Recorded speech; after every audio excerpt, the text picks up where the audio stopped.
CCMP पात्रता असलेल्या BHMS डॉक्टरांची महाराष्ट्र मेडिकल काउन्सिलमध्ये नोंदणी करण्याच्या प्रस्तावाला इंडियन मेडिकल असोसिएशन सोलापूर शाखेनं तीव्र विरोध दर्शवला आहे। CCMP पात्रता असलेल्या BHMS डॉक्टरांची महाराष्ट्र मेडिकल काउन्सिलमध्ये नोंदणी करण्याच्या प्रस्तावाला इंडियन मेडिकल असोसिएशन अर्थात IMA सोलापूर शाखेने तीव्र विरोध दर्शवला आहे। मुंबई उच्च न्यायालयाचा अंतिम निर्णय होईपर्यंत ही प्रक्रिया स्थगित ठेवावी अशी मागणी करत IMAच्या पदाधिकाऱ्यांनी जिल्हाधिकारी S. कार्तिकेयन यांना निवेदन सादर केले आहे। IMAच्या म्हणण्यानुसार केवळ एका वर्षाचा CCMP अभ्यासक्रम हा MBBS डॉक्टरांना मिळणाऱ्या व्यापक वैज्ञानिक आणि क्लिनिकल प्रशिक्षणाचा पर्याय ठरू शकत नाही। त्यामुळे रुग्णांच्या सुरक्षिततेवर परिणाम होण्याची शक्यता असून पुराव्यावर आधारित वैद्यकीय सेवेच्या दर्जावर आणि विश्वासार्हतेवरही परिणाम होऊ शकतो असे निवेदनात नमूद करण्यात आले आहे। तसेच महाराष्ट्र मेडिकल काउन्सिलमध्ये नोंदणी झाल्यास CCMP पात्रता असलेले BHMS डॉक्टर हे MBBS डॉक्टरांप्रमाणेच पात्र असल्याचा गैरसमज जनतेमध्ये निर्माण होण्याची भीती IMAने व्यक्त केली आहे। हा विषय सध्या मुंबई उच्च न्यायालयात न्यायप्रविष्ठ असल्याने अंतिम निर्णय येईपर्यंत या प्रस्तावाची कोणतीही अंमलबजावणी करू नये अशी मागणीही करण्यात आली आहे। BHMS डॉक्टरांची नोंदणी आधीच महाराष्ट्र होमिओपॅथी परिषदेत असल्याने महाराष्ट्र मेडिकल काउन्सिलमध्ये दुहेरी नोंदणीची आवश्यकता नसल्याचेही IMAने स्पष्ट केले आहे। वैद्यकीय क्षेत्रातील आक्षेपांची गंभीर दखल घेऊन ही निवेदने मुख्यमंत्री तसेच संबंधित विभागांकडे तातडीने पाठवावे आणि न्यायालयाचा अंतिम निर्णय होईपर्यंत CCMP पात्रता असलेल्या BHMS डॉक्टरांची महाराष्ट्र मेडिकल काउन्सिलमधील नोंदणी स्थगित ठेवावी अशी मागणी IMAने प्रशासनाकडे केली आहे।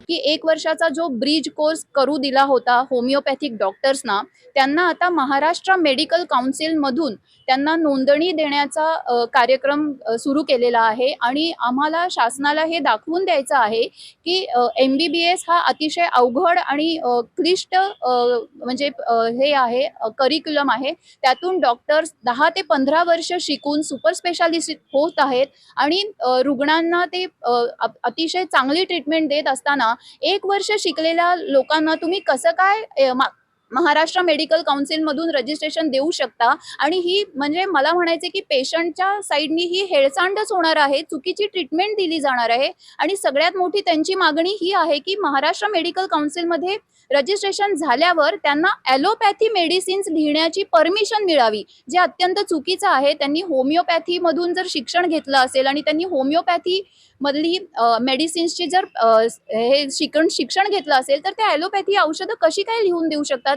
आणि हे अत्यंत चुकीचं होणार आहे। या सगळ्या गोष्टींनी पेशंटचंच नुकसान होणार आहे आणि समाजाचंच नुकसान होणार आहे। कालपासून स्ट्राईक केलेलं आहे। ह्याच्यात आम्ही एमर्जन्सी सर्व्हिसेस सगळे देऊ लागलो, पण ओनली OPD सर्व्हिसेस बंद आहेत। ही स्ट्राईक ह्याच्यासाठी आहे की शासनाने BHMS डॉक्टरांना एक वर्षाचा शॉर्ट CCMP कोर्स करून त्याला MMC मध्ये त्यांचं नाव नोंदणी करायला परमिशन दिलेलं आहे। पण हे कम्प्लीट चुकीचं आहे, कारण की त्यांना ऑलरेडी होमिओपॅथ मेडिकल काउन्सिल असताना पण महाराष्ट्र मेडिकल काउन्सिलमध्ये करायचं कम्प्लीट चुकीचं आहे। ह्याच्यामुळे पेशंटला दुविधामध्ये होतात, हे चुकीचा संदेश जातो।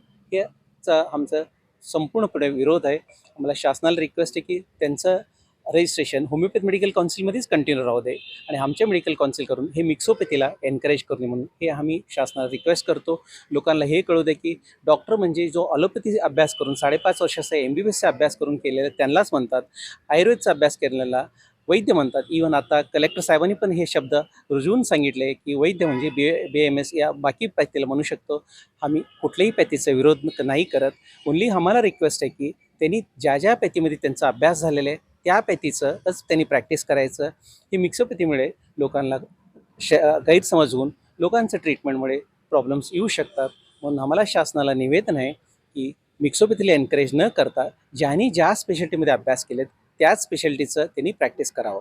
यावेळी IMAचे सोलापूरचे अध्यक्ष डॉक्टर संजय मंठाळे, सचिव doctor Laxman Ahirsang, doctor Nandini Birajdar, doctor Rajendra Agarwal, doctor Nishikant Maske, doctor Jyoti Chidgupkar, doctor Venkatesh Metan, doctor Rohini Deshpande, doctor Nitin Toshniwal, doctor Sandeep Holkar, doctor Rizwan, doctor Asi Chidgupkar, doctor Balaji Anvekar, doctor Prakash Gatole, doctor Sandhya Raghoji यांच्यासह IMAचे अनेक डॉक्टर व पदाधिकारी उपस्थित होते।